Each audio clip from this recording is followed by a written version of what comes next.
그래서 화재 폭발 누출이 사고 빈도가 가장 많다 하는 거하고, 그거보다 더 중요한 거, 입사 6개월 내에서 사고 나는 게 한 55%면 된다. 많기 때문에 모르면 하지 마라. 그것만 기억하지 나머지는 막 몰라도.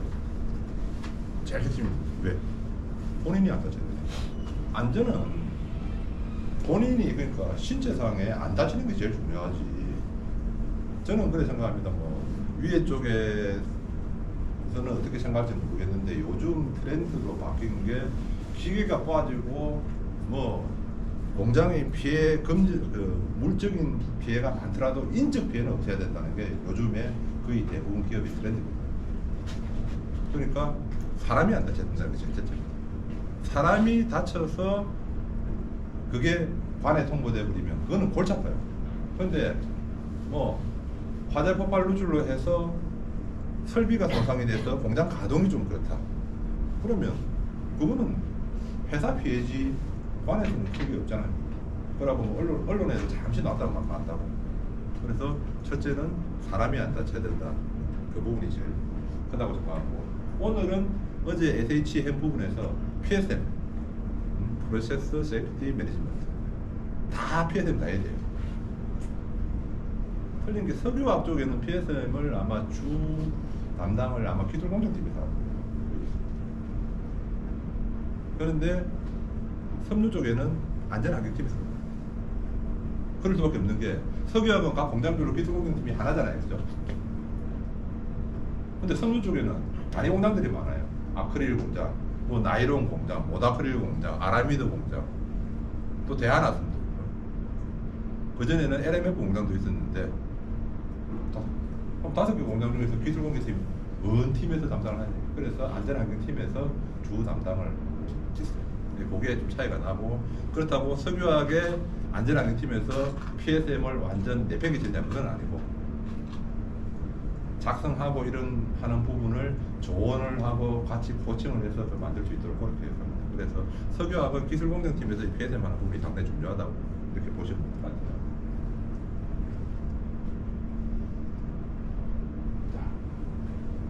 PSM을 하는데, 자, 어떤 것을 볼 거냐. PSM에 대한 기본적 개념이 있거든요. 오늘 할 때도 PSM의 개념인데 딱 한 가지가 키포인트입니다. PSM이 어떻게 구성되어 있지? PSM은 12가지 요소로 구성되어 있어요. 그 12가지 요소가 뭐다? 그 정도만 제가 설명하는 자리지, 그거를 디테일하게 들어가서 이거는 뭐 도면을 가지고 이걸 어떻게 해야 된다, 이까지 안 갈 겁니다. 왜냐면 저도 그까지는 몰라요. 왜냐면 제가 안전환경팀 들어와서 계속 했지만 환경적으로 하다가 어느 순간에 제가 전체를 맡고 했는데 아주 세부적인 디테일한 부분은 모르기 때문에, 그리고 그런 부분을 제가 조금 더 안다고 설명한들 여러분이 이해가 안 되거든요. 그래서 PSM은 12가지 요소가 있는데 이런 게 있더라, 그게 오늘 좀 알아서 보시면 좋겠고, 그리고 그 12가지 요소가 각각 중구난방으로 떨어진 게 아니고 전부 다 유기적으로 다 결합되어 있어요. 이 부분을 하려면 여기에서 선행이 돼야 돼요. 그 부분에 대해서 좀 설명을 드리고, 그리고 PSM을 하는 부분이 사고를 예방하자, 중대산업사고를 예방하자는 게 가장 키포인트다, 이렇게 보시면 될 것 같아요.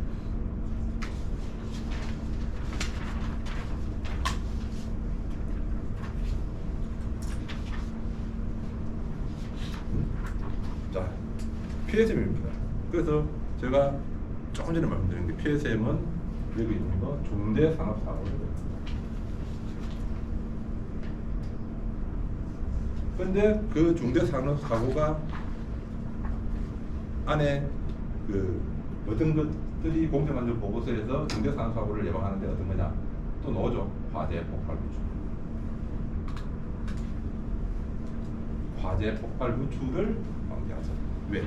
화재 폭발 누출로 해서 인명피해라든지 여러 가지 이런 부분이 상당히 많이 생기기 때문에, 자, 그런 내용이고, 요 밑에도 그렇잖아요. 중대산업사고의 정의는 화재 폭발 누출로서 우리 회사에 일하는 근로자뿐만 아니고 회사 주변에 있는 주민들까지 피해를 입히는 거다.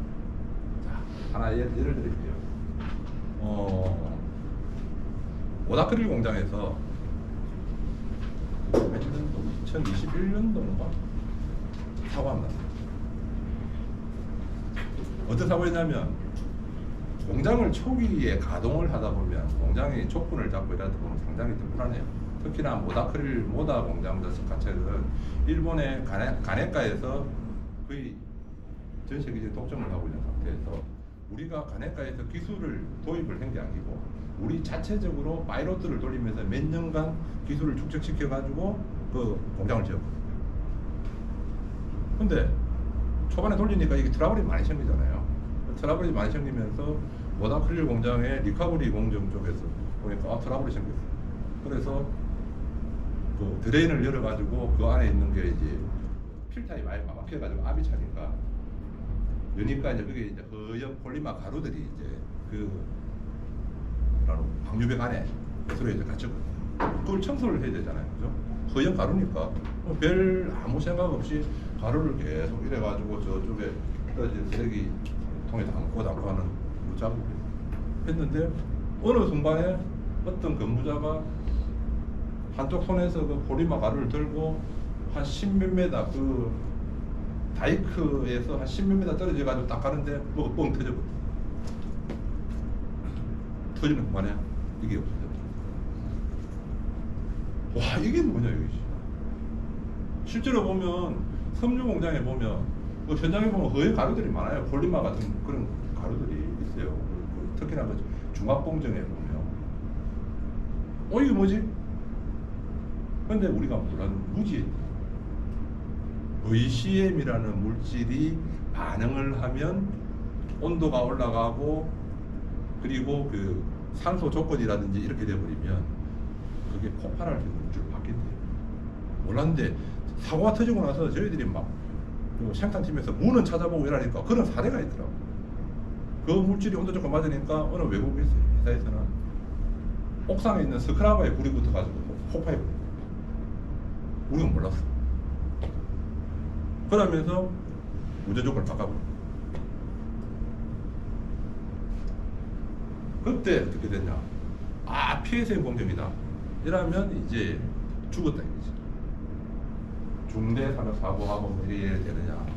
그래서 나중에 설명할 건데 석유화하고 섬유화하고는 PSM에 적용받는 게 좀 틀려요. 틀린데,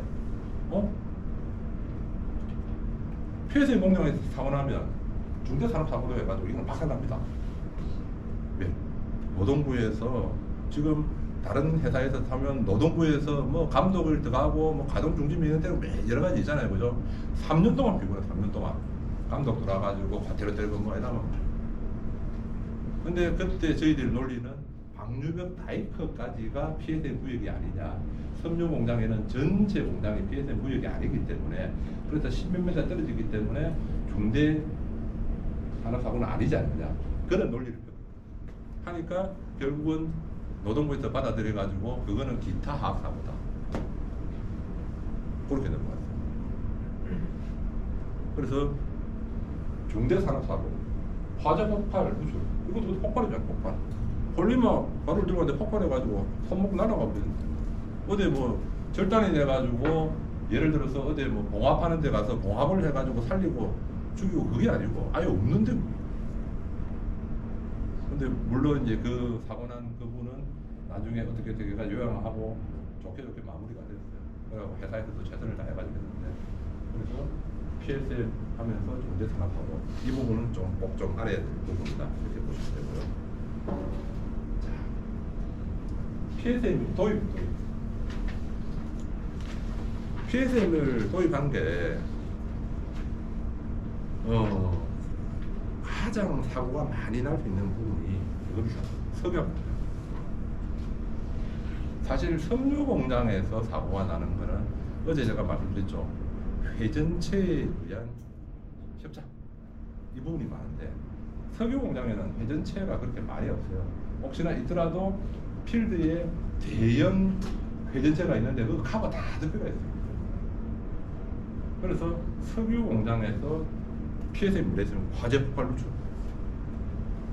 그래서 석유 공장 쪽에서 발생되는 그런 부분에서 일단은 도입이 됐는데 화학섬유 우리 쪽에도 화학업종이 있거든요. 그래서 해당이 되고 나중에 보면 여기 있죠. 석유공장. 석유공장은 공장의 업종상 무조건 야 전부 다 해. 요거 들어와서 담벼락이 쭉 안에 해가지고 요 안에는 전부 다 PSM 구역이 이렇게 가. 석유공장은 물질별로 하기 때문에 뭐 물질에 대해서는 말씀을 드리고, PSM은 지금 현재 P 등급, S 등급, M 플러스, M 마이너스 등급 이렇게 4단계로 되어 있습니다. 그전에는 P, S, M 등급까지 있었는데 M 등급이 M 플러스와 M 마이너스로 나눠져야 돼요. 그리고 하나가 중대산업사고를 예방하기 위해서 96년도 1월 1일자로 PSM이에요. 그래서 사고가 많이 나고 PSM 이 부분이 외국에서는 도입을 많이 시켰거든요. 그런데 국내에서는 96년도에 처음에 도입을 해서 기존에 돌리던 공장은 96년도 12월 말부터, 그러니까 매년 25%씩 PSM을 제출하시오. PSM 들어보면 이만한 파일로 석유공장의 그 단위 공장 하나도 요런 파일이 2권 정도 두 권 되죠. 그때 당시에 안전하는 담당자가, 그때는 컨설팅하고 이런 것도 없었어요. 그러니까 자기가 서류를 본인이 직접 만들어야 되니까 본인이 만들고 12월 말에 제출하고 통과되니까 내고 나서 사표 냈어요. 와, 이제 25% 했는데 75% 남았잖아요. 이걸 내가 또 해야 되냐 이겠지. 그럼 그 친구 사표 내고 나와가지고 대한산업안전법, 산업안전협회로 갔어요. 그 정도로 PSM 서류를 만들려고 하면 총체적으로 PNID 도면부터 해가지고 모든 도면 이해를 다 해야 되고 거기에 장치 리스트 다 뽑아내야 되고 상당히 어렵거든요. 그러니까 각 팀별로 유기적으로 자료를 제공하면서 같이 커뮤니케이션이 해야 되는 그런 부분. 자, 그러니까 여기 있잖아요. 이것도 중대산업사고.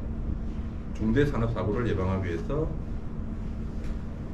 1996년도 1월 달부터 시행이 되고 그해 말까지 서류를 제출하겠다. 이렇게 정도. 이거는 해외에 이제 가방. 이 전부 다가 보면 뭐 폭발 누출 이제 좀 하고 이런 부분 때문에 조금 이 부분은 지금 전에 1966년도에 영국에서 그런 부분이 있어요. 로벤스 보고서라고 있는데 그걸 혹시나 들어보셨는지 모르겠는데 영국 에버덴에 있는 어느 그 공장에서 석탄 더미가 호부에 무너져가지고 확 하더라고요. 마을을 덮쳤어요. 덮치면서 144명이 사망한 거예요. 야, 영국에서 이래가 안 되겠다. 이거는 어떤 식으로라도 자율적으로 어떻게 뭐 할 수 있게 뭘 만들든지 뭐가 아니지 제도를 만들어야 된다. 그러니까 1966년도에 이제 영국에 나왔어요. 그러다가 그러면 이거를 만드는 사람을 누구를 시켜야 되느냐? 그때 로벤스란 이 석탄 회사의 대표 네가 상관합니다. 그런데 통상적으로 우리나라 같으면 사고를 친 회사의 대표 같으면 깜빵에 집어넣어버렸어요. 144명이나 죽였는데. 그런데 이 영국에서는 생각을 하려고. 네가 이런 사고를 냈기 때문에 이 사고 안 날 수 있게 네가 어떤 제도를 만들어봐. 그래서 그 대표인 로벤스라는 사람이 로벤스 보고서라는 것을 1972년도에 제출한 키포인트가 어제 제가 이야기했죠. 자기 규율 예방 체제. 그죠? 자기 스스로 좀 안전에 되라. 딱 내용이 그 내용입니다. 정부에서 규제가 안 된다. 자기 스스로 개선을 하고 찾고 할 수 있도록 해야 된다. 그게 1972년도에 제출한 영국의 로벤스. 그런 부분 모델들이 지금 현재 우리나라에서는 몇 년 전부터 이제 도입했어요. 그러니까 상당히 좋아요. 영국에서 1970년도 한 거를 우리는 2020년도이죠.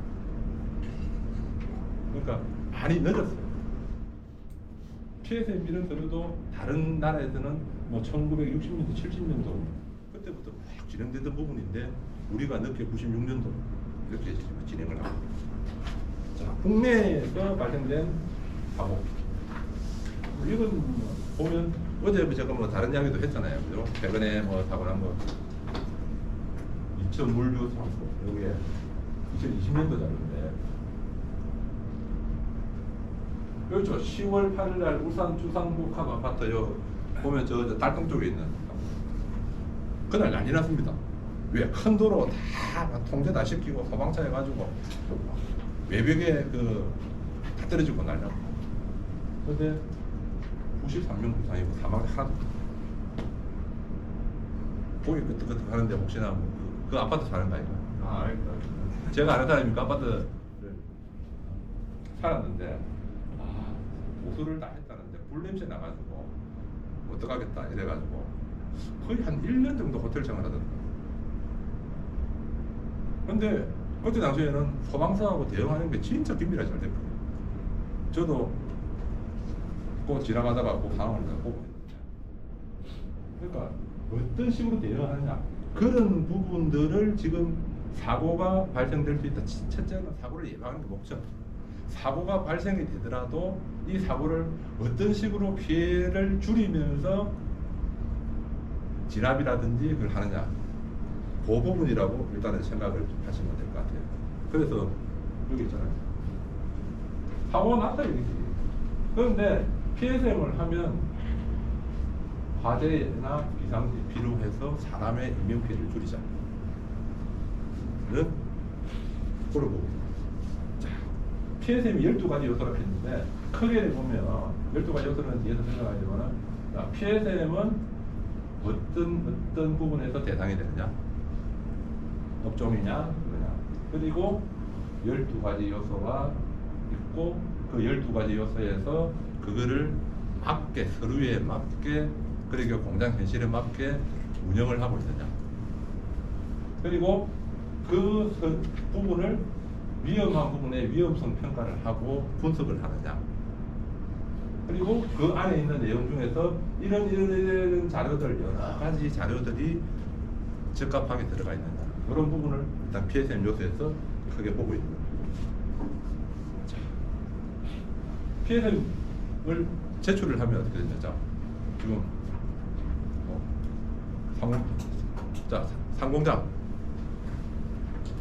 상공장에 보면 자 M 프로젝트 하잖아요. 청와소다 프로젝트. 청와소다 프로젝트 하면 PSM이 아랍미드 지금 현재 A2 PSM 제출되어 있어요.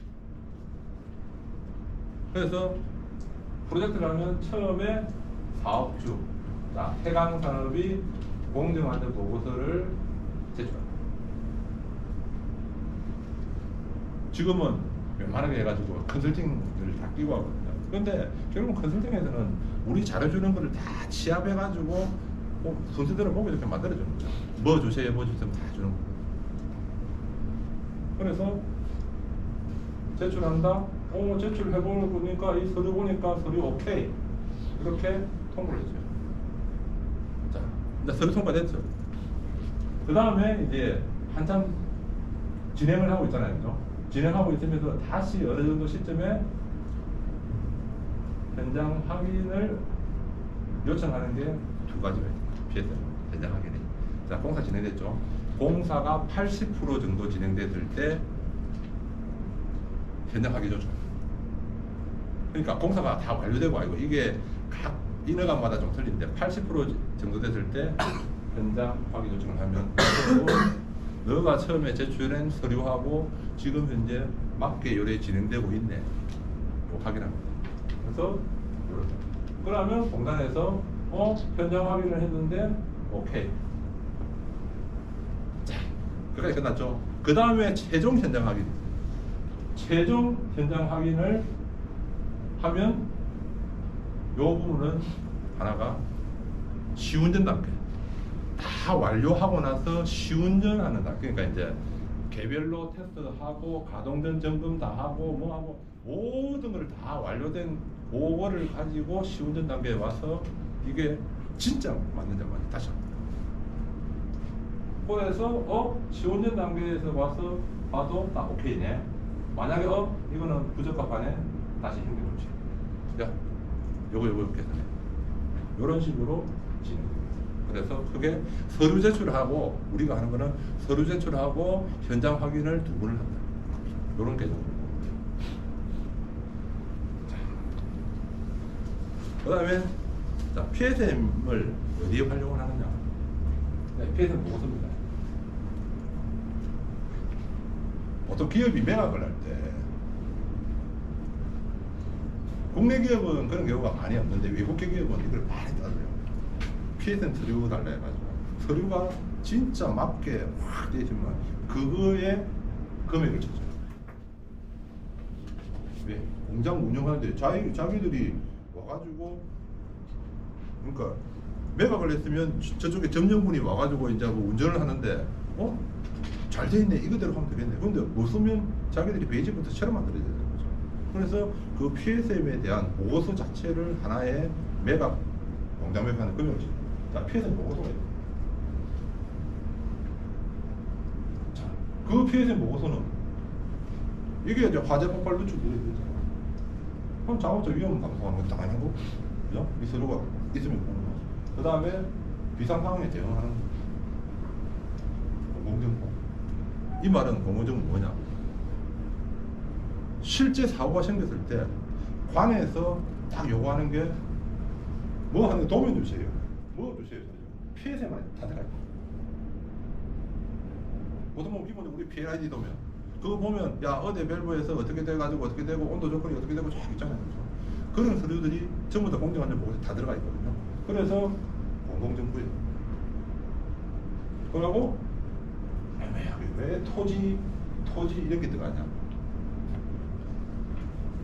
피해 확산 범위 내에서는 어느 정도의 토지 이용을 제한해줍니다. 왜? 큰 공장이 완전 이거는 위험하고 만약에 뻥 터졌을 때 엄청나게 피해가 확산될 수 있는 공장인데 그거를 아파트 단지 만세대 옆에 짓지는 않아요. 그렇죠? 그 공장이 있는데 그 옆에 짓지는 않아요. 저는 요즘 사실 울산시 정책에서 참 가까운 거 많아요. 섬유공장 옆에 보면 바로 그 도로 하나 건너면 민가잖아요. 거기에 민가 있는 사람은 그 전부터 계속 거기 살던 사람입니다. 많이 열악하거든요. 그 동네 올라가 버리면 하수구 냄새도 나고 막 하수구 안 했는데도. 그런데 바로 그 앞에 아파트 있죠. 주공 아파트. 그 아파트 들어오고 나서 민원이 엄청 많아요. 왜? 그 아파트에서는 들어온 사람들은 거의 한 70~80%가 외지사입니다. 여기 서남동에 거기 앞에 살던 사람들이 들어온 게 아니고 외지 사람들이 공단에 도로 하나 끼고 딱 들어오니까 냄새 난다 뭐 한다 뭐.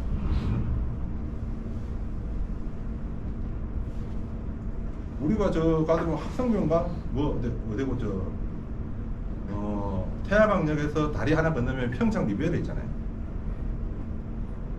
평창 리베르 앞 대단지 아파트가 들어오고 나서 민원이 폭주했어요. 왜? 현대자동차에서 악취를 갖다가 막 품어내고 냄새를 막 품어내고 현대자동차가 억울한 거야. 새끼 뭐야 우리 회사 부지까지 주고 도로까지 주고가지고 아산로까지 뚫어줬는데 그러고 피부 철압을 했는데 근데 냄새 난다고 막 시절이 계속 하는데 그러니까 아산로 폐쇄시키니까 그런 얘기가 나왔어요. 근데 실제 그 냄새 나는 건 물론 전자자동차에 조금 있을 수도 있지만은 그 자동차 주위에 보면 그 밴드 업체들이라든지 도장업체 이런 데를 많거든요. 여름에 도장업체에서 뭐 이러면 그건 냄새 신나 냄새 나잖아요. 그런 것들이 그러니까 이게 토지 이용 계획에서 입지 조건이 상당히 필요하잖아요. 근데 지금 보면 야암동에 지금 다 철거하고 있잖아요. 저 아파트나 주상복합도 보면 앞으로 어찌 될는지 모르겠어요. 진짜 골치 아픈데. 자, 이제 PSM 12가지 요소입니다. PSM은 12가지 요소로 진행이 되는데요. 근데 여기 사진 보면 12가지가 하나, 둘, 셋, 넷, 다섯, 여섯, 일곱, 여덟, 아홉, 열, 열하나, 이런 식이 되죠.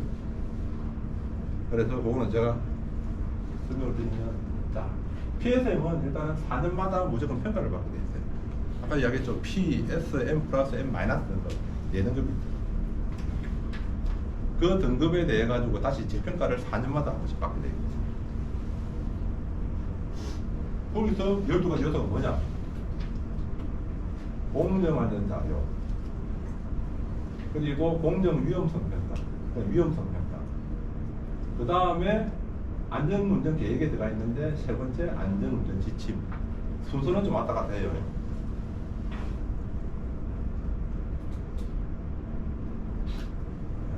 그 다음에 설비 점검 유지관리 지침, 안전작업 허가, 도급업체 관리, 교육계획, 가동전 점검, 변경요소, 자체감사, 공정사고조사, 비상조치계획. 이렇게 12가지. 그러니까 안전운전 계획 이 부분은 포괄적으로 요거 잡아놨기 때문에 2개, 9개, 여기까지 해가지고 12가지 요소로 구성이 된다. 그렇게 일단은 알고 계십니다. 그러니까 오늘 제가 말씀드렸잖아요. PSM은 이렇게 12가지다. 12가지가 이런 거다. 그거 말면 오늘 교육은 조금 더 세부적으로 간다면 이제 그 다음에 요 안에는 뭔 내용이 있더라도 그걸 더 깊이는 갈 수가 없잖아. 그래서 처음부터 맨 처음 1번이 공정안전자료. 이게 가장 기본 베이스입니다. PSM 서류에도 보면 맨 앞에 보면 공정안전자료. 서류가 공정안전자료는 일단은 이 운전하는 자료들이 운전은 우리 근무자가 안전하게 운전할 수 있는 그런 자료로 활용됩니다. 그래서 모든 공정안전 자료는 PSM 자료는 근로자가 항상 열람할 수 있는 곳에 비치를 그 안에 내용이 이런 내용이 있습니다. 알죠? 유해한 물질, MS, DS 보면 건물에 대해 가지고 배치도, 내화, 소방 시설이 어떻게 되어 있느냐, 경보 시설이 어떻게 되어 있느냐, 세안, 세척, 안전 보호구부터 해가잖아요. 이게 가장 기본 베이스죠. 그리고 그런 부분들이 전부 다 지침화에 다 돼 있어요. 지침이 되어 있고 현장과 도면과 일치가 됩니다. 석유학은 계속적으로 뭐 변경하고 이러면서 지금 도면 일치가 되는데 섬유 쪽에는 워낙 60년대 후반부터 공장을 지어가지고 이래 하다 보니까 실제 도면하고 이게 안 맞는 부분이 많아요. 그럼 그건 계속 업데이트를 하고 있는데 이게 쉽지가 않습니다. 그래서 100% 맞다고는 할 수 없어요. 근데 요구하는 부분은 현장 도면을 일치해요. 근데 최근에 신규로 지었던 뭐 모다크릴 공장이라든지 아라미드 공장은 처음부터 완전 캐드로 설계해가지고 했기 때문에 거의 맞아요. 왔는데 하다가 이제 보면 안전환경에 이야기 안 하고 자기 멋대로 바꿔버리는 그런 경우가 한 번씩 있어요. 그러면 그게 이제 안 맞아가지고 지적될 수도 있고 이런데 그런 부분은 뒤에 보면 변경관리라든지 거기에 또 설명합니다. 위험성 평가. 어제도 제가 위험성 평가 이야기를 했죠. 어제 하는 위험성 평가하고 요거하고 좀 틀려요. 어제는 작업이라든지 그거 하나하나마다 나눠가지고 하는 위험성 평가고 이거는 전반적인 크게 하는 평가. 그래서 위험성 평가는 보면 정성적으로 하는 평가는 여기 해적, 체크리스트, 와디프 뭐 이런 등등이 있고요.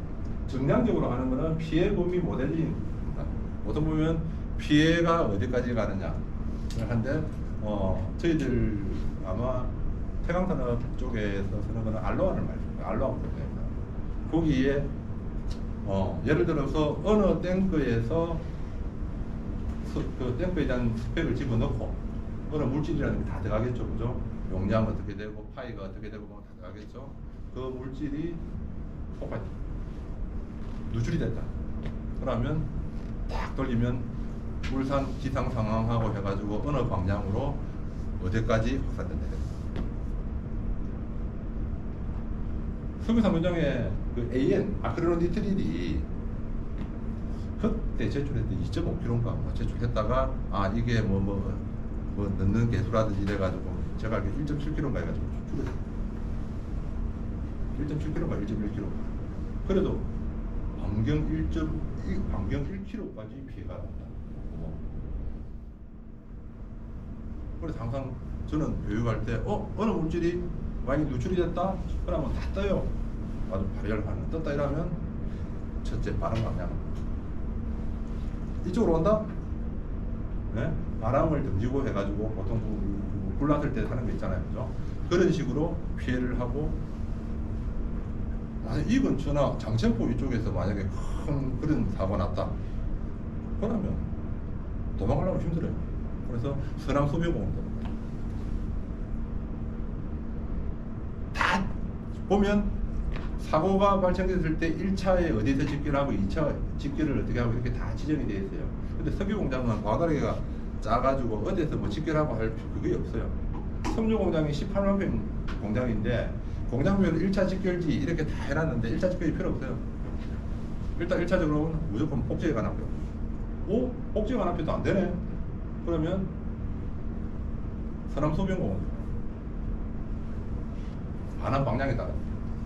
근데 그 오염물질이 서남소변공원 쪽으로 간다. 장천포 쪽. 장천포 고래박물관. 그러니까 고래박물관하고 그 앞에 장천포 초등학교 그쪽으로. 그러니까 바람 방향에 따라서 틀린데 그게 그림이 딱 나와요. 그게 정량적 평가할 때 알로하 프로그램을 돌리면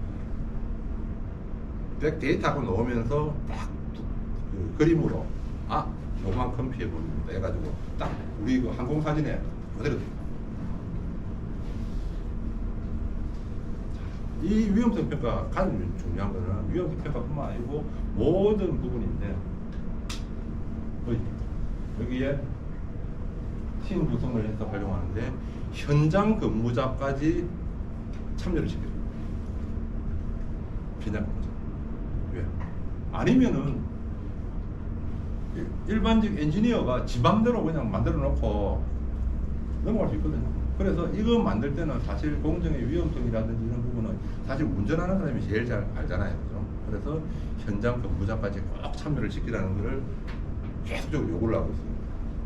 그리고 그 서류에 대한 거는 교육을 해야 돼요. 무조건 교육을 해서 항상 섭취될 수 있어요. 제가 지금까지 쭉 하면 PSM 하는데 화재 폭발 누출로 해가지고 위험한 부분이고 이거는 뭐 이렇고 뭐 저렇고 뭐 피해가 어떻고 이랬는데 그런 거를 갖다가 서류만 만들어 놓고 교육을 안 하면 그보다 저 밑에까지 접하가 안 되잖아요. 그래서 자기 밑에까지 알 수 있게 교육을 해요. 그래서 PSM 교육을 얼마에 한 번씩 하고 그 서류를 안전하게 이용해서 취합을 하도록 그렇게 돼요. 왜? 관에서 요구를 하고 있다. 관에서 오면 교육훈련 계획에 교육행위 내놔라. 그러면 죽여야 되니까. 그래서 항상 교육을 해야 됩니다. 그 다음에 운전 절차. 이거는 그냥 운전하는 부분에서 안전하게 운전하는 부분에 대해서 이래 한다 이러는데 여기서 보이서 운전 절차, 운전 한계 뭐 이러는데 가장 큰 게 뭡니까? 비정상 운전 뭐를 하는데 요것 때문에 바이패스 시켜가지고 운전하는 이런 부분까지도 절차서에 앞으로 포함시켜요. 그러니까 정상 운전 절차, 비정상 운전 절차까지 더 넣어야 된다. 그런 부분을 지금 이제 요구를 해요. 그러니까 PSM 자체가 96년도에 했을 때는 거의 불이하게 넘어갔는데 가면 갈수록 계속적으로 이제 업데이트 되고 있거든요. 그리고 그런 운전 절차라든지 이런 부분은 여기에 1년 주기로 다시 리뷰를 하면서 이거 잘못된 게 있나 없나 해가지고 계속 개선을 시켜요. 그래서 지침이라든지 이런 내용을 보면 계속적으로 각 팀별, 공장별 담당자들이 그걸 보면서 이거는 우리하고 안 맞는데요. 의견을 내고 서로 해가지고 계속적으로 지침을 개정하고 할 필요가 있습니다. 자, 교육훈련은 PSM에 대해 가지고 무조건 교육해라. 교육 안 내놔라. 이런 개념입니다. 그러니까 교육을 시키라는. 그러니까 이 자료입니다. 12가지였어요. 이런 자료인데 근로자에 대해서 주기적으로 PSM 교육을 해라. 근데 여기서 가장 교육을 하되 측정을 하고 평가를 해요. 시험을 치라. 어제도 그 자료에 그런 게 있었어요. 왜 그러냐면 일반 안전교육 할 때 교육에서 그 평가를 해서 12월 달에 평가를 해서 시상을 하고 그런 얘기 있잖아요. 그죠?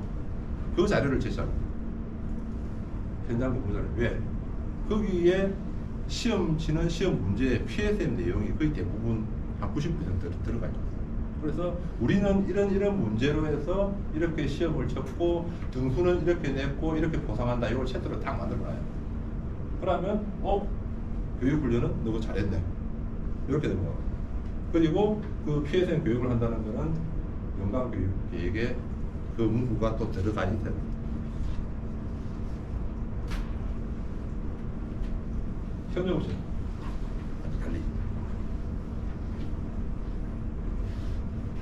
협력업체 관리 쪽에는 실제 협력업체 안전보건 점검해 가지고 산업안전보건법에 협력업체는 분기에 한 번씩 합동 안전보건 점검을 하게 됩니다.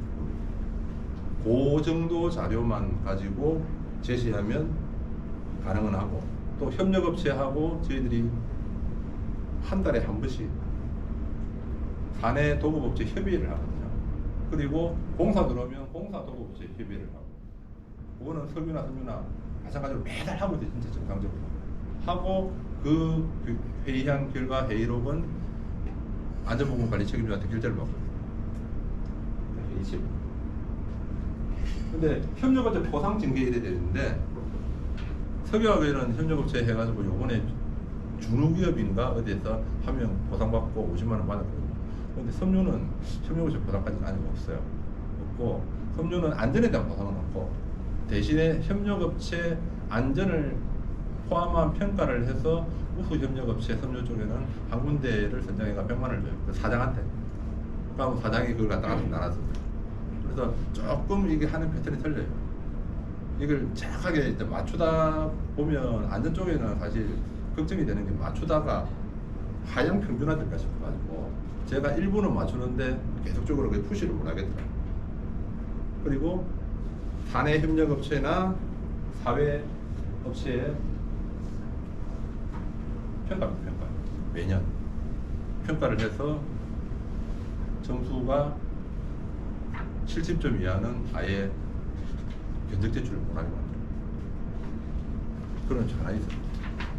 본사에 통보합니다. 본사에 통보해가지고 이 업체는 안전상 이런 문제가 있기 때문에 앞으로 견적 참여 절대 시키지 마세요 해서 몇 년 전에 그 건축업체 아예 이제는 영원히 말을 못 들리게 그래 만듭니다.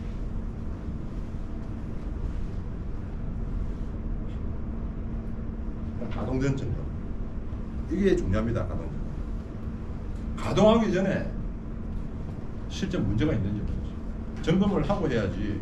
만약에 뭐가 조립을 하고 다 했는데 뭐가 하나가 빠졌는데 그걸 갖다가 케미칼을 집어넣어가 시절이 운전을 해본다, 그러다 누출되면 안 되잖아요. 가동하기 전에 공운전을 갖다가 보온을 다 시켜봐야 돼요. 근데 우리 시켜봤는데 그게 아니고 가동전 점검에 대한 양식이다. 그게 보편적으로 양식이 엄청 많거든요. 물량이 우리 회사에 맞는 부분, 그러니까 이 부분은 해당이 없다, 이렇게 한번 빼버리고 해서 거기에서 가동전 점검을 했는데 요거는 정상 체크, 이런 식으로 할 수 있게 가동전 점검을 무조건 해야 된다. 그리고 정수하잖아요. 우리 정수하고 나면 무조건 가동전 점검은 무조건 전공적인 사이. 점검 안 하면, 그거 안 하면 가동전 점검 안 했네 해가지고 바로 페널티.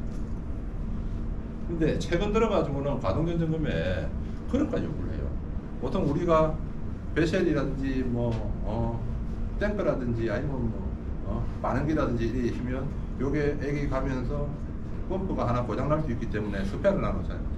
스페어 해가지고 자 요거는 이제 계속 런닝 가동 하다가 교체 운전, 만약에 여기 좀 상태가 안 좋을 때 교체 운전을 한다든지 아니면 요랬다 해가지고 며칠 간격으로 한다든지 이래야 되는데, 요럴 때도 가동전 점검을 해야 됩니다.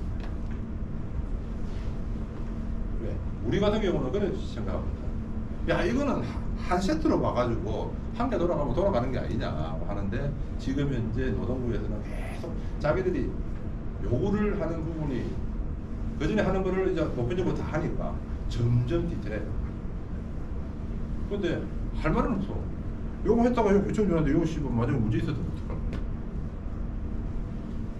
그래서 공문전이라도 해보고 나서 하고 그 행글을 점검표에 남겨놔.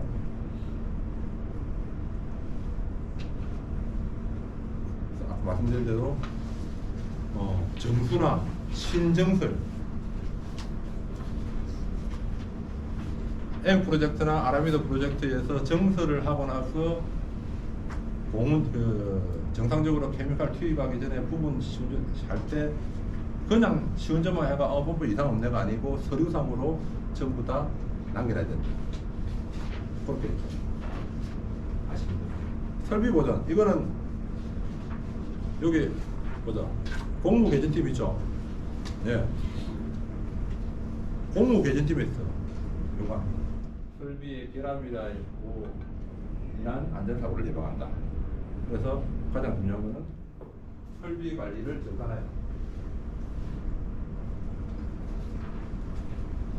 모든 설비를 가지고 그렇습니다. 점검을 하는데 위험 등급을 따라 가지고 이거는 트러블 날 가능성이 많다. 아이고 이거는 1년 내내 놔놓고 뭐 10년을 돌려도 절대 트러블이 안 난다 할 수도 있는 거고. 그래서 설비 등급을 가지고 위험 등급을 합니다. 0등급, 1등급, 2등급. 그래서 0등급은 주일에 점검을 해라. 1등급은 월 1회 점검을 해라. 2등급은 감기일에 점검을 해라. 이런 식으로 그걸 나눠놔야 돼요. 그러니까 설비에 대해서 등급을 다 부여하고 그 등급에서 몇 등급이냐 따라 가지고 해서 그러면 거기에 점검을 기간 내에 주일에 뭐 돼 있잖아요. 그 점검했느냐 안 했느냐.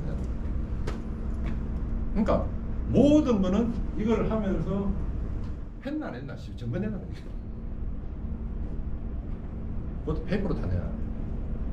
그래서 점검만 받으면 페이퍼 엄청 많아요. 그래서 설비는 위험 등급을 나눈다. 등급에 따라서 점검을 해준다. 그렇게 보시면 되고. 안전작업 허가서는 혹시 이거 끊어보신 분 있습니까? 없죠. 동욱이는 이 안전작업 허가서인데 사인하러는 가봤나? 끊어봤어요. 자, 안전작업 허가서가 공장마다 조금 틀립니다. 석유 1공장, 2공장, 3공장 패턴이 조금 틀려요. 섬유 틀리고. 안전작업 허가서가 여러 가지 이들 부분이 있는데 노동부 감독관이 들어오면 감독관마다 이거는 이렇게 수정하네요. 뭐가 안 맞으니까. 그래서 수정해. 그건 아니고 감독관님 이건 아니고 이거는 뭐 이러면 무조건 해. 근데 수정을 했어요. 그러면 안전작업 허가서 이걸 하나 바꾸더라도 안전작업 허가 지침에 양식이 바뀌니까 개정을 해야 됩니다. 1년 뒤에 다른 감독관이 들어와가지고 옛날대로 수정을 하네요.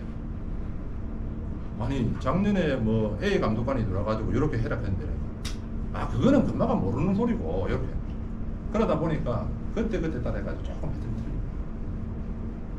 통일화시키기가 쉽지가 않아요. 근데 지금 섬유나 석유나 그렇게 나눠져 있습니다. 안전작업 허가서는 복합형하고 어떤 보면 굴착형. 그러니까 중장비를 사용하고 포크레인으로 땅을 파는 굴착을 하는 중장비나 굴착형 안전작업 허가서 내용하고 그리고 복합형이 일반 작업, 화기 작업, 뭐 방사선 작업, 전기 차단 작업, 고소 작업, 제한 작업 이런 등을 하는 양식하고 이렇게 아마 크게 두 가지로 되어 있습니다. 그래서 안전작업 허가서는 발행부서, 생산부서에서 발행을 하면 거의 대부분이 공무 아니면 개전 쪽에서 현장에 승인을 해야 됩니다. 그리고 섬유의 경우 이야기하면 섬유는 화기 작업과 제한 공간 작업은 안전환경에서 가서 승인을 해야 돼요. 그리고 팀장이 다시 최종 확인을 해야지 작업이 시작돼요. 근데 실제 그래 안 하거든. 근데 어떤 식으로라도 승인이 그건 돼. 왜? 안전장갑 작업 허가서가 왜 중요하냐? 어제 제가 요 볼탱크 사고 나가지고 그 뭐 사망사고 그때 이야기 잠시 했잖아요, 그죠? 그러고 섬유 공장에 보일러 굴뚝에서 사람이 떨어져가지고 그 사람 죽지는 않았어요. 그때 그 두 사람들이 다 벌금을 맞았어요. 안전작업 허가서에 사인한 관리감독이에요. 만약 사고 딱 터졌다. 안전작업 허가서 주세요. 이래가지고 여기 누구예요? 안전감시하는 사람. 안전감시하는 사람이 사인되면 쥐가 무조건 현장을 지키면서 안전감시를 하면서 안전을 지킬 책임이 있는데 자리를 떴다 이거지. 뭐 관리감독자 무슨 소리. 하필이면 그래서 안전작업 허가서에 함부로 사인하는 거 아닙니다. 왜? 사고가 생기면 안전작업 허가서에 전부 사인하는 사람들 다 창본 요소든 피자 요소든 다 받아요. 그래서 함부로 사인하는 부분은 아니다. 근데 그렇다고 해가지고 내가 해가지고 이거는 뭐 내가 하긴 내가 못 하겠네 이렇게 질질 끌다 보면 아마 오전에 작업 못 할 수도 있어. 제가 아는 그 울산의 모 회사 같은 경우는 외부 공사업체가 들어가지고 처음 들어가지고 작업을 하려면 오후 2시 대가 작업이 시작된대요. 첫날은 뭐 따지고 우리가 만약에 그랬다가는 아마 전마 때문에 저 부수 때문에 작업이 딜레이 되고 뭐하고 문성 놀리고 그래서 이게 합리적으로 하되 서류상으로 나가잖아요. 그러고 그 내용이 뭔지는 다 알아야 돼요.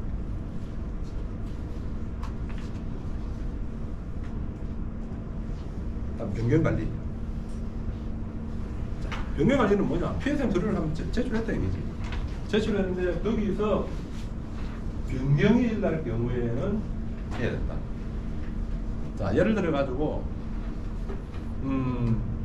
A 반응기에서 B 반응기로 가는 배관이 있는데 뭐 100A짜리 배관 스틸 배관을 있다. 근데 그거를 150A로 확판을 시킨다. 어느 부분에서 어느 부분까지라든지. 변경이잖아요. 그러면 근데 똑같은 스틸 배관으로 그대로 노후화돼 가지고 한다. 그 변경관리 거의 안 했어요. 그래서 변경관리는 거의 대부분이 변경관리에 해당이 됩니다. 근데 그걸 다 하려면 또 변경관리 서류까지 준비해야 되기 때문에 상당히 힘들고 변경관리 하려면 그 절차가 누가 뭐 해가지고 어떻게 변경관리 해주려고 여러 가지 부분이 있고 좀 멀죠.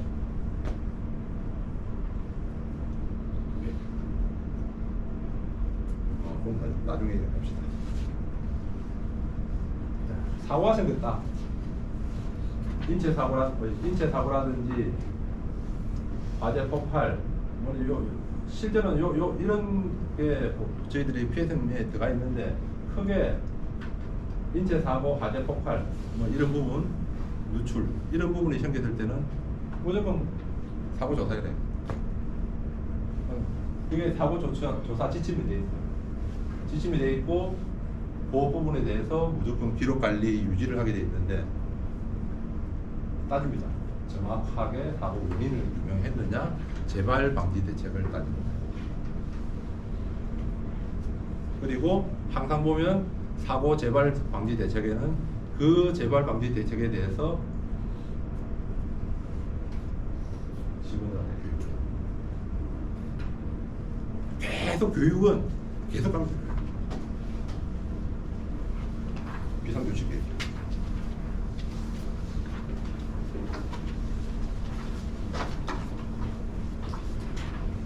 여기 보면 비상조치계 있잖아. 인정 물적 인명 재산을 보호하고 있잖아. 저는 자체가 되면 지금 PSM에서 요구하는 건 인명입니다. 그래서 어떻게 사고가 생겼을 때, 어떻게 누출이 됐을 때 어떻게 도망가냐. 자, 제가 알로하 과정에 그 프로그램 이야기 됐잖아요. 확산되는 게.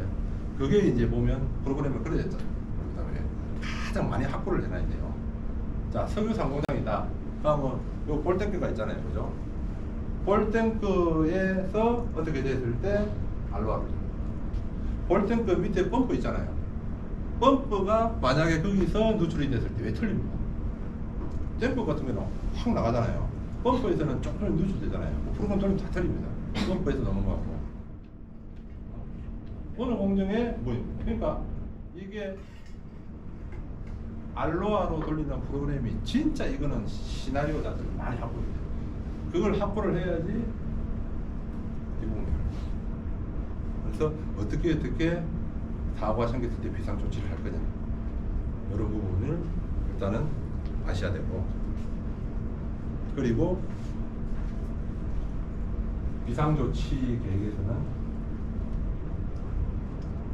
시나리오를 작성해서 비상 상황이 발생됐을 때 시나리오를 작성하고 문제를 내라. 쉽게 해서 비상 대피 훈련. 여기서 이야기하는 건 비상 대피 훈련. 왜? 사고 생기면 어떻게 해가지고 어느 루트로 어떻게 도망갈래? 그 안에 부수적으로 조금 더 가는 게 그러잖아. 왜? 사고가 난 거를 갖다가 조금 저감시키기 위해서 어떻게 할래? 첫째는 요구하는 거는 사람이 안 다치게 위해서 어떻게 빨리 도망갈까? 그거를 제일. 자, 공장에 보면 차가 지금 구면 주차하고 있죠. 아파트에 보면 거의 전면 주차죠. 맞죠, 그죠? 아파트에 거의 전면 주차 안 합니다. 아파트 안 살아요. 네? 아파트는 거의 전면 주차입니다. 왜? 아파트는 수목고 후면 주차를 하면 시동 걸어가 할 때 그 매연 때문에 수목에 영향이 있어요. 근데 왜 공장은? 울산에서 후면 주차를 제일 먼저 했는 데가 지금 바서퍼 온산공장이라고 하는데 옛날 그 솔베이 거기 저는 그렇게 들었거든요. 노동부 감독관이 점검이 갔는데 요거는 차를 거꾸로 대래. 참 그럼 점검 가다가 쭉 해가지고 그대로 툭 박으면 되는데 이래가지고 거꾸로 대래. 왜? 빨리 도망가려고. 사람이 우선이야. 그러니까 외국계 기업이 그런 게 상당히 많아요. 그래, 하니까, 걸래? 이게 감독관이 다니면서, 그 회사는 그렇더라니까, 걸래. 이러면서, 어느 순간에, 이게 맞다, 이거 싹 다 바꿔. 우리가, 노동부뿐만 아니고 모든 관공서에 들어와서 회사 브리핑을 해라면, 브리핑에 딱 첫 장에 딱 비상 대피로를 누구누구 과장님, 누구누구 주무관님, 혹시나 여기에 현장 점검을 하시다가 뭔 일이 있어가지고 그게 통보가 되면 이쪽으로 가보십시오. 위치는 여기입니다. 그걸 제일 먼저 띄웁니다. 띄우는 이유가요. 어떤 효과가 있나? 이 회사는 안전을 생각하고 인명을 생각하고 그 느낌을 주기 위해서. 근데 지금은 다 그런.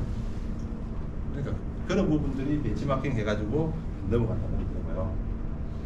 자, 자체 감사. 모든 걸 다 했잖아요. 그러면 이거를 제대로 작성하고 수립을 하고 운영하고 계속 진행을 하고 있는지를 감사합니다.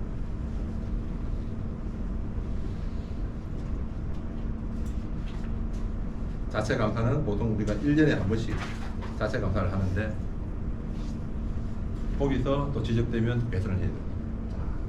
그러면 한번 봅시다. 제가 저 앞쪽에 해가지고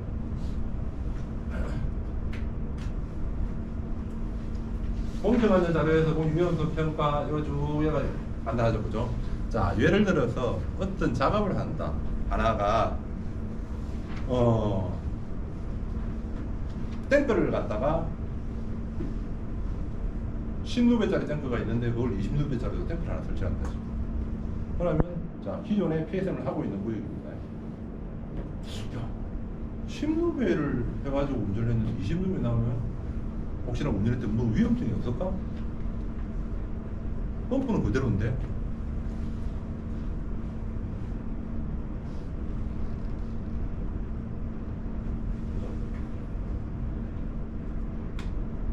위험성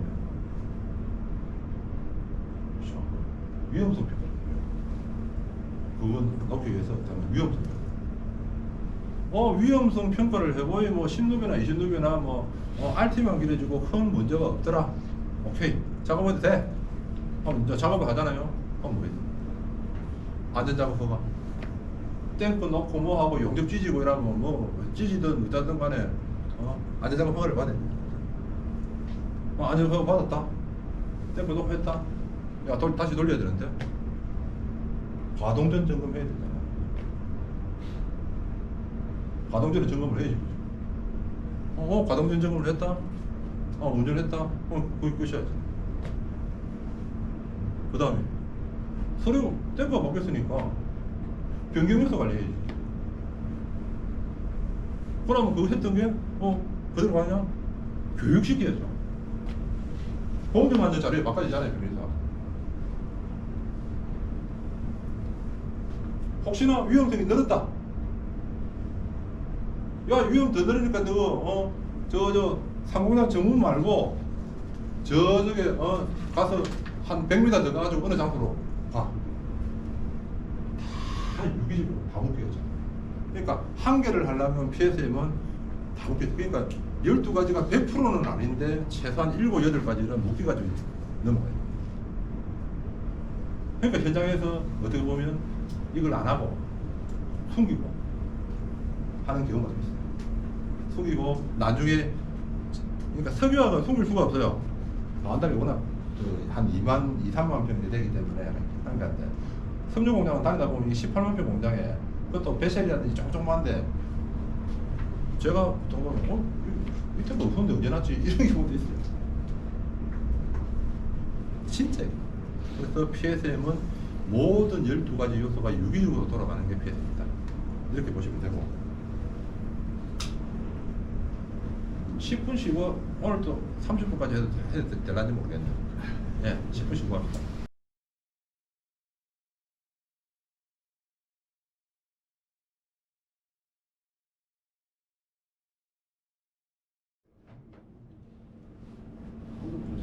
갑시다.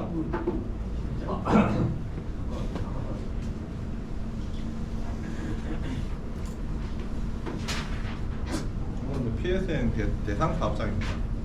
그래서 이제 우리 회사 기준을 좀 말씀을 드리려고 하는데, 제가 전 시간에 그래 있잖아요. 석유화학은 업종 대상이고 섬유공장은 물질 대상이다.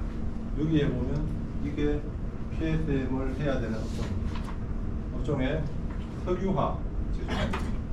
여기에서 업종 자체가 석유 1, 2, 3 공장은 여기다. 그런데 요 내용에 보시면 섬유는 없잖아요. 그럼 뭐 섬유는 업종에 안 들어갑니다. 그래서 안 해도 되느냐? 그게 아니고 요런 물질을 쓰는 데는 해야 된다. 거기서 섬유 쪽에 해당되는 게 이나선 가스, LNG, 이나선 액체, 방거시유. 방거시유는 지금 거의 안 되지만 방거시유, 아크릴론 니트릴, 염산, 황산, 뭐 그 외에 다른 물질들도, 그런 물질들이 있는 경우는 무조건 PSM 대상입니다. 그래서 석유는 업종 대상인데 섬유는 물질 때문에 대상이 된다. 그래서 하나가 섬유 공장에서 딱 빠지는 데가 지금 현재 가동되는 중에서 딱 한 군데 있어요. 아크릴 생산팀. 아크릴 생산팀은 아크릴 중합까지가 PSM 대상으로 해가지고 하고, 그 뒤에는 그거 다른 거 없이 그냥 방사만 시키거든요. 거기서 방사에 정전 방지하는 오일 대진제만 붙이고, 그 정전 방지용 방사 유제 대진제 자체는 PSM 대상 물질이 아니거든요. 그래서 그거 빠지고, 지금 작년에 우리가 스크랩을 시켰지만 LMF 방사 해당. 그래서 섬유 쪽에는 아크릴 생산을 빼고는 다 해당된다. 아크릴 생산은 이게 PSM 이게 우리가 대상이 되고 담당을 해라 하면 사실 머리가 지긋지긋해요. 특히 정기평가 4년마다 한 번씩 하든지 중간에 이행시 때 점검이 와가지고 질문하는데 내가 답변 잘못해가지고 과태료 두드려 맞고 해보면 또 괜히 또 그렇잖아요. 그래서 조금 부담스러운 부분이 있지만 그래도 PSM을 알아놓으면 상당히 도움이 된다. 그래서 여기 보면 석유 1, 2, 3 공장은 업종 대상이고 섬유 공장과 대한화점은 물질 대상이다. 그러니까 업종 대상이기 때문에 그거는 전부 다고, 섬유 쪽에는 해당되는 게 여기 있잖아요. 아크릴 공장은 AM, VAM, 망 이런 물질들 열매유, 특히나 열매유 쓰는 데가 열매유라는 거는 지금 석유 공장에 그 1공장에 하도일 쓰잖아요. 하도일 자체가 열매유. 요런 가스 공장별로 요런 물질들이 어느 부서에서 해당이 된다. 이렇게 보시면 됩니다.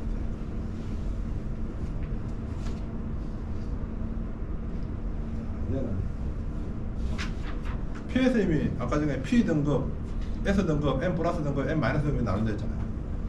그다음에 나누려고 하면 어떤 기준이 나와야 돼요. 그래서 평가를 합니다. 평가를 할 때 100점 만점. 100점 만점을 하는데 여기 딱 보시면 이게 12가지 요소입니다. 공정한 자료부터 비상조치까지 12가지. 12가지 서류를 가지고 평가를 하는데 이거는 서류 심사입니다. 하는데 뭐 잘못됐네 그러면 요 안에 내야 질문지가 많은데 여기는 몇 점 뭐 그러니까 S, A, B, C, D 이래가지고 때리거든요. 그러면 자동으로 프로그램 계산이 되게 되죠. 11점, 17점 상당히 커요. 현장에 가서 현장 점검을 했는데 몇 점. 그리고 저 위에 면담을 했는데 몇 점. 그러니까 면담하는 게 보면 경영자 되는데 안전관리 책임자, 팀장, 조반장, 작업자, 도구업체 작업자 이래가지고 면담을 다 했거든요. 그 면담을 해서 그 면담 점수가 21점이었어요. 그래서 면담 벽보가 상당히 커요. 가장 한 게 서류도 중요하지만은 왜 면담을 하느냐. 서류만 퍼펙트하게 만들어 놓으면 뭐예요? 현장에 하나도 공유가 안 되고 그래서 현장까지 다 전파가 돼가지고 아느냐 해서 계층별로 전부 다 면담을 시켰다. 이렇게 보면 되고. 자, 그 면담을 하는데 그 면담의 내용이 이렇습니다. 원래는 이런 식으로 내가 제가 나와요. 안전보건관리 책임자한테는 회사의 경영 목표에 안전보건이 뭐 들어가 있습니까? 우선시 됩니까? 아닙니까? 뭐 이런 식으로. 근데 이래 안 되고 지금은 감독관이 스킬이 들어가서 이렇게 안 돼요. 1번 안전보건 환경 경영 방침 있네. 저기 안전 들어가 있네. S. 요새 공장장님 뭐 힘드시고 그런데 안전 쪽으로 해가지고 혹시나 어떻습니까? 그냥 대화하듯이 일하면서 여기 있는 내용을 살살살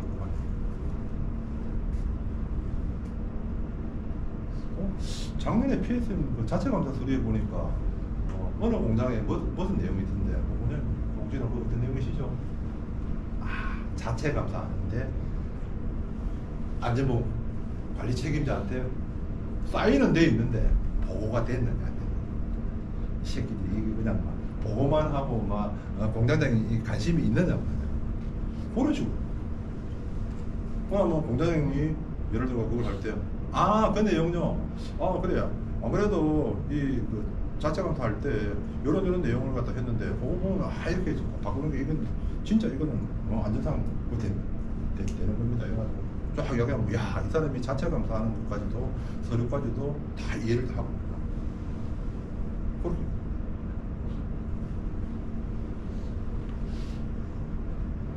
조반장, 과장 뭐 이런 사람들 어떻지?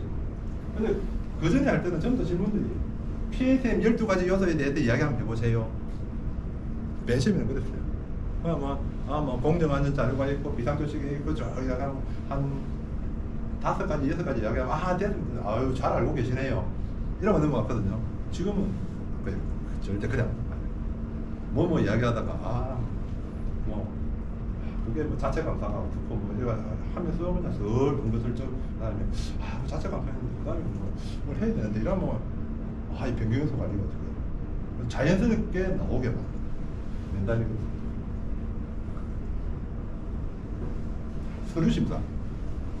서류심사가 아까 전에 21점, 17점을 제외하고 나머지 서류심사잖아요. 서류심사 하는데 항목은 엄청 많아요. 이런 걸 전부 다 봅니다. 뭐 가져오세요, 보고 있네, 바로 점수 때리고. 그래서 PSM 등급심사 할 때는 이틀 합니다. 이틀하는데 석유화학 1공장이 작년 12월 18일부터 18, 19, 20일 3일 했어요. 요즘은 평균 이틀을 갑니다. 이틀 동안 5명이 들어갑니다. 얼마나 디테일하게 항목입니다. 자, 우리 회사의 지금 이제 올 석유 1공장이 작년까지 피해등급이에요. 계속 했었죠. 그런데 작년 12월 18일 날 등급 심사를 받고 에서 떨어졌어요. 87점을 받아야 돼요. 감독 심사하는 사람 성향에 따라 똑같은 내용인데 어떤 그 감독관은 오케이 A에서 때려요.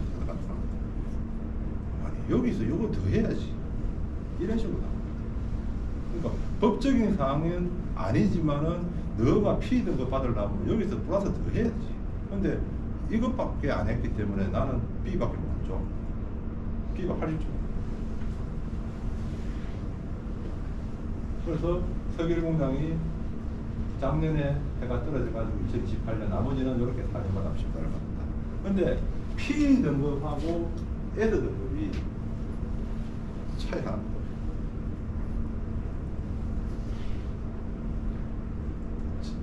P에서 이행시 때 점검을 합니다.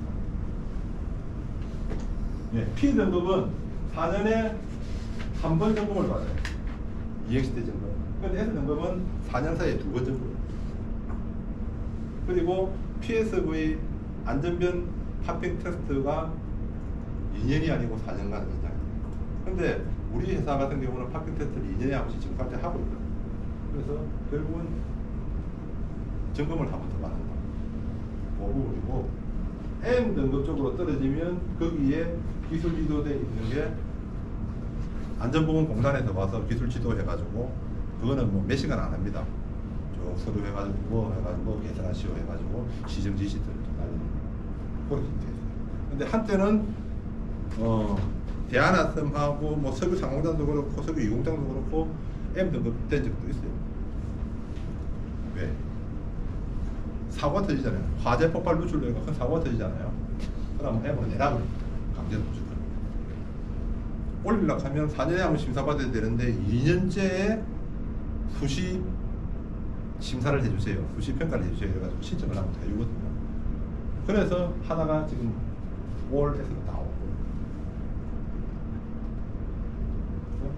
여기에 P 등급은 90점 이상. 그러니까 P 등급 사정이 그렇게 엄청 많지가 않아요. 아는데 90점 이상 되는데도 전부 다 점수가 기껏 해봐야 93점, 뭐 4점이 없어요. 90점 얼마, 91점 얼마.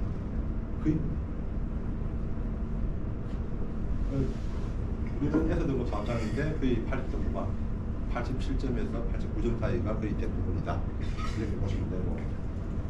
이게 이제 2020년도에 2024년도에 받았는데 2020년도에 91.82로 해가지고 등급을 그때 P 등급을 연장을 해서 받았어요. 보면 결과가 이런 겁니다. 12가지 요소에 플러스 현장 확인하고 아까 전에 면담 있죠, 그죠? 그래서 현장 확인했는데 99점이더라. 요거는 또 배당이 돼요. 안전 경영인데 90.6이더라. 위험성 평가 뭐가 지적이 많았겠죠. 83.1이더라. 작업 허가 82.5더라. 작업 허가는 항상 노동부에서 오면 지적을 무조건 받습니다. 그래서 요거 해가지고 총체적으로 하니까 90점이 넘더라. 해가지고 2020년도에 석유공장에서 피드를 받아가지고 이게 대한가스비 보자 2023년도에 등급 심사를 받으면 거기에 지적사항이 엄청 많아요. 수시간이 돼요. 되는데 그 수시까지 중에서 몇 개만 시정 지시를 날리는데 2024년도에 대한항공 들어왔을 때 요번에 석유공장 할 때 인마들이 지적한 거 전부 다 시정 지시 다 날렸어요. 그걸 언제까지 계산해야 합니다. 그래서 이게 2023년도에 대한항공이 그때 하면서 88점인가 9점인가 했었던 거 그대로 유지받았는데 지적사항이 이렇게 됩니다. 뭐뭐에서 동력기계 목록에 추가하기 바랍니다. 뭐 포함시키기 바랍니다.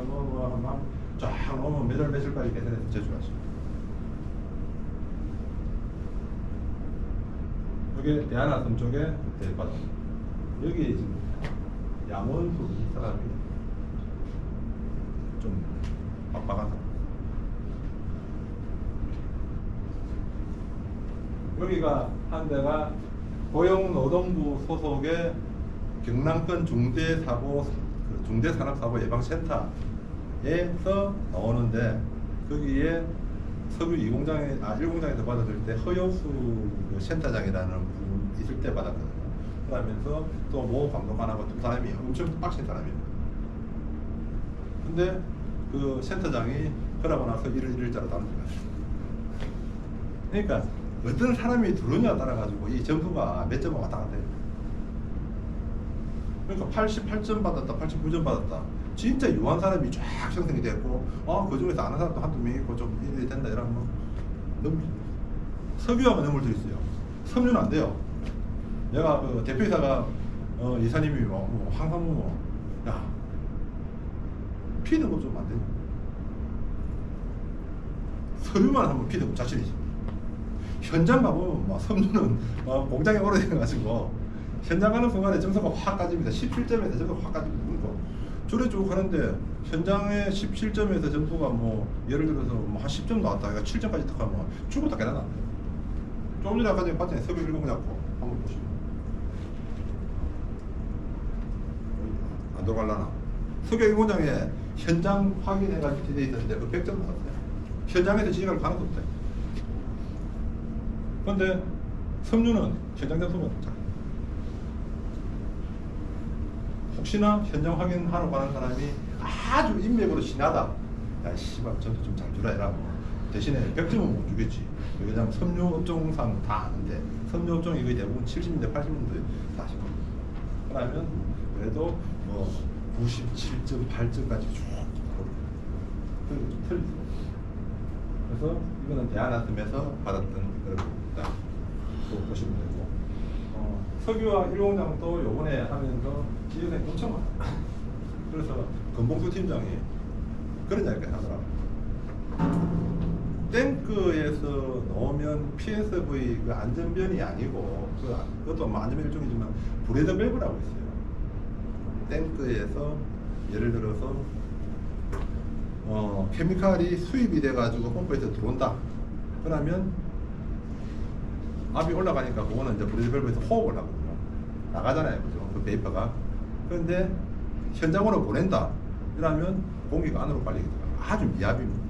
한 40mm AQ 정도의 미압인데 그 부분도 PSV 파핑 테스트 검사를 해야 됩니다. 우리는 안 해도 된다고 보는데 이번에 감독관이 지적을 합니다. 그거 해라. 그래서 뭐 팀장들하고 제가 같이 회의하고 우리 카톡하고 뭐 이러면서 그런 얘기 했어요. 그 미시 새끼다. 많거든요. 그건 탱크 안전 때문에 붙이는 거지. 그 PSV 뭐 압이 엄청 올라가지고 그런 설비는 아니거든. 그러고 그렇게 미압을 걸어가지고 테스트할 수 있나 없나 싶을 정도로 아주 미압인데 그런 것까지 지적을 합니다. 자, 오늘 교육을 하면서 제가 서두에 말씀드렸어요. 중대산업사고 때문에 PSM을 한다. 그런데 PSM 자체는 화재 폭발 누출이다. 그리고 12가지 요소가 있다. 공정안전 자료부터 비상조치계까지 쭉 12가지가 있다. 그 정도만 알면 다음에 현업에서 자기 부서에서 PSM을 하면 요 부분에서 이제 요리 들어가는구나.